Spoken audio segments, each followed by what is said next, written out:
La House is part of our Sustainable Housing Educational Outreach Program. It's a life-size exhibit, really a showcase of solutions for achieving the benefits that we can have with our housing. And one of them, of course, is resilience, disaster resilience, but combining that or integrating it with energy efficiency, environmental protection, as well as health.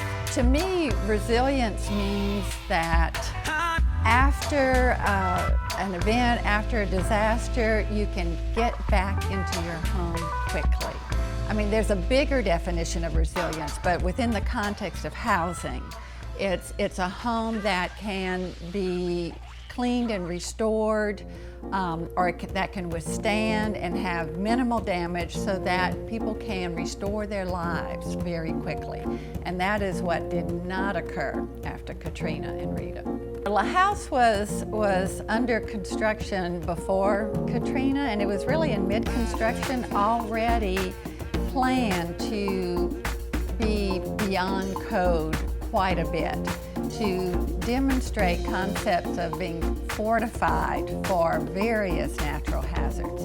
And so when Katrina hit, it was really almost kind of eerie that it was this ready exhibit of high wind resistance. Each of the 4 building systems that we use and exhibit in La House are reinforced with continuous load path connectors and lateral load resistance and uplift resistance for up to about 130 miles per hour. But in addition to that, it is elevated 3 feet above the base flood elevation of the site, which is the point at which you get the lowest flood insurance premiums. But it also shows some retrofittable concepts as well.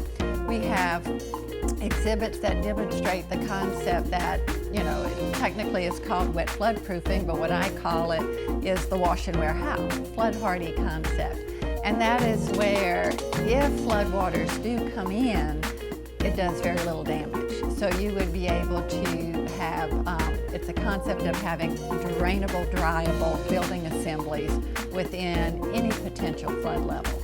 So people who are on a slab and whose homes are on a slab and they don't have the resources at this time to elevate, instead of putting their vulnerable home back the way it was and have to go through this again, there are means and methods and materials to do it in a way that if you flood again, you could just drain, dry, and clean, and then not have to replace or wait for contractors. And so that way, if more homes were made to be flood hardy as well as elevate above the likely flood hazard, then what we encountered after Katrina would not have happened to many people. They would have been able to clean and go back into their homes quickly.